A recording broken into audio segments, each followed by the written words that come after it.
যে নারী শুধু তার সেন্ট বা আতর সুঘ্রাণওয়ালা, অর্থাৎ যেটা হাঁটতে গেলে অন্য পুরুষের নাকে লাগে এমন গ্রানওয়ালা সেন্ট দিয়া হাঁটছে, কসম আল্লাহর নবী বলছে ওই শুধু এই সুগন্ধ সেন্ট যে পুরুষের নাকে লাগলো, এই নারী জানিয়া ব্যভিচারী নারী, ব্যভিচারী নারী, ব্যভিচারী নারী।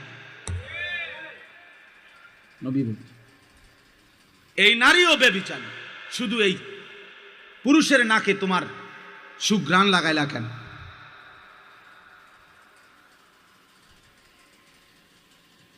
তো আল্লাহর নবী সাল্লাল্লাহু আলাইহি ওয়াসাল্লাম বলছেন এই পৃথিবীতে কোন পাপের কারণে আল্লাহ সবচেয়ে বেশি রাগ করে? নবীজি বলছে আজ-জিনা, ব্যভিচার।